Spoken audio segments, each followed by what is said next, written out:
В това видео ще инсталираме чисто нов Windows 10 с помощта на ISO файла, който създадохме в предходното такова. За целта ще създам виртуална машина, на която ще го кача. Използвам Oracle VM VirtualBox. Ако някой желае, много лесно може да се изтегли и инсталира от официалния ми сайт. Първо избираме създаване на нова машина. Избирам име,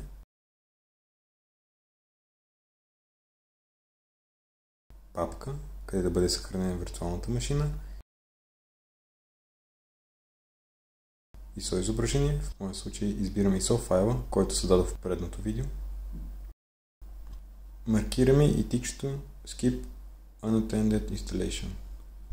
В секция Hardware избираме колко памет да заделим и каква част от процесора.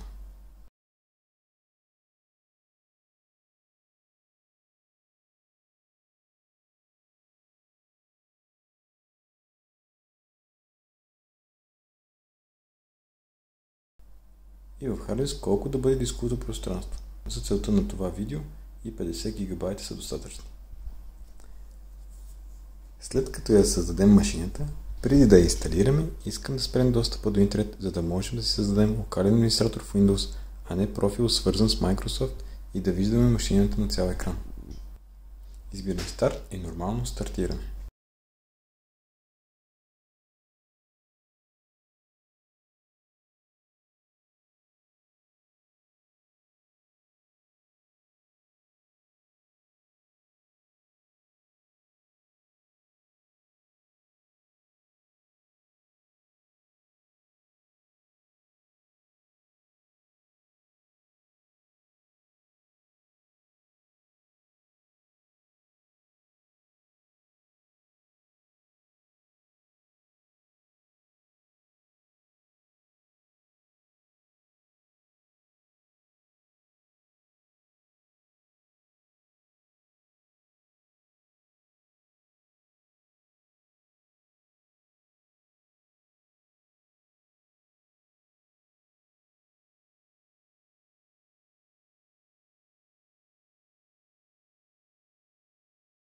Първият прозорец в инсталиращата програма на Windows ни дава възможност да изберем език за инсталиране, формат на часа и валутата и клавиатура или метод на въвеждане. Само клавиатурата ще сменя на английски за сега. Избираме след това Инсталирай сега.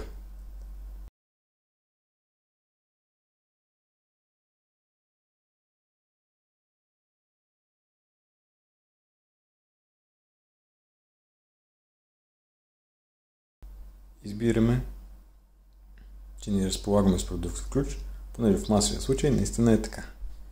Избираме след това операционна система Windows 10 Pro.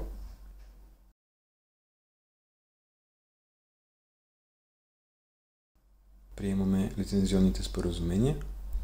Избираме персонализиране, инсталиране само на Windows, разширено.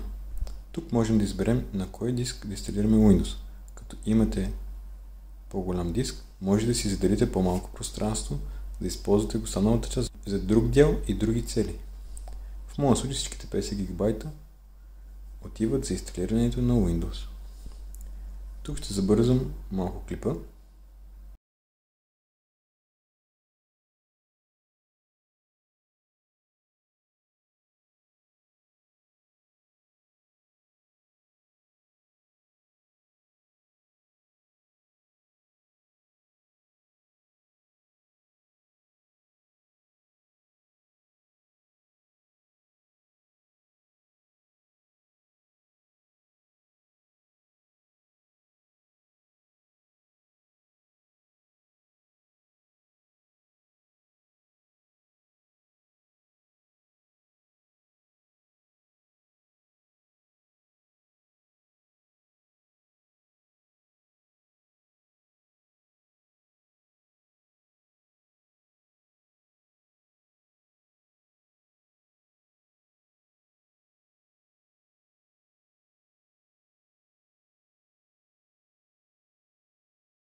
Следва избор на регион.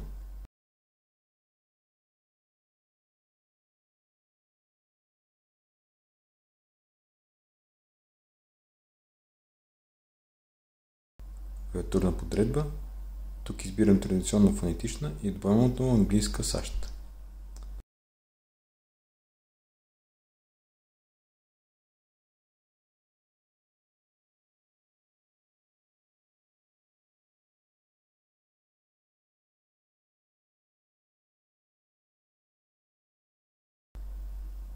Един важен момент. Избираме, че нямаме интернет, за да можем да си създадем локален акаунт. За целта, ако инсталирате на компютър или лаптоп и е свързан с кабел, махнете преди това кабела и не свързате с личната Wi-Fi мрежа.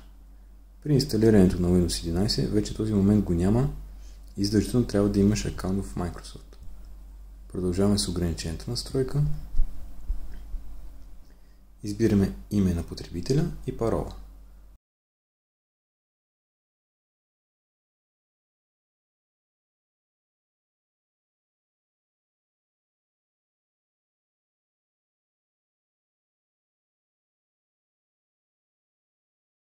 Попълваме трите тайни въпроса.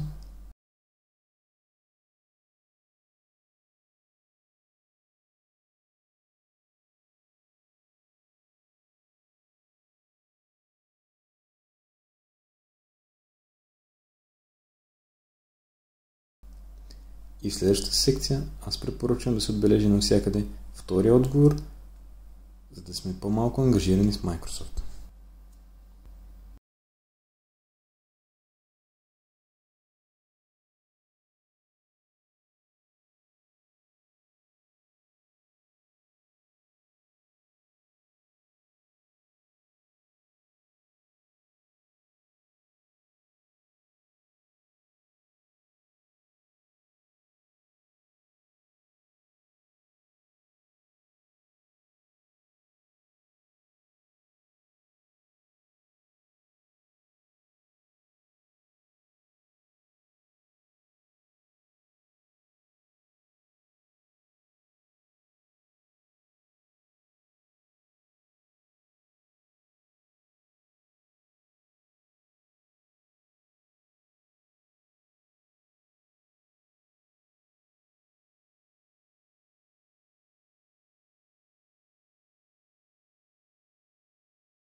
След като конфигурираме няколко козметични настройки,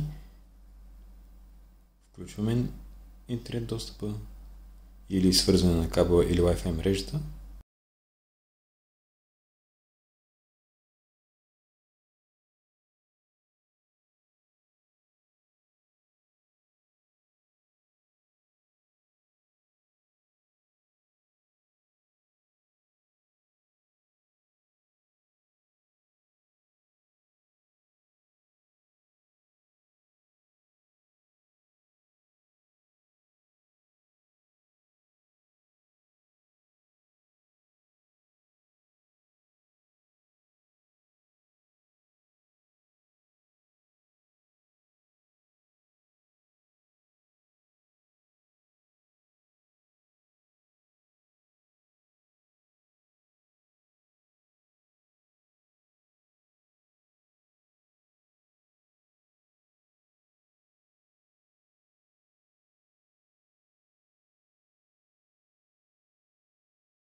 Ще инсталирам за тест Google Chrome.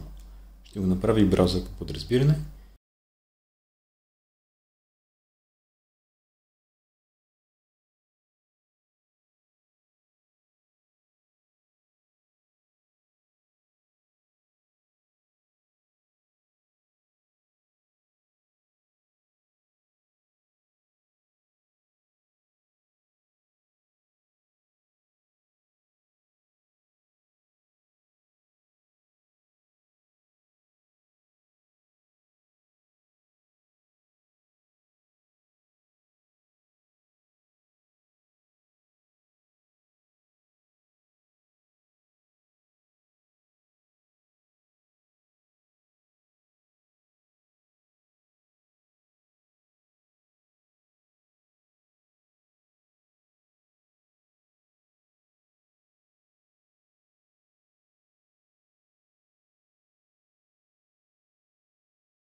още много неща да се направят, зависи за какво ви трябва. Но и в тези основни неща можете да отворите и да си гледате YouTube.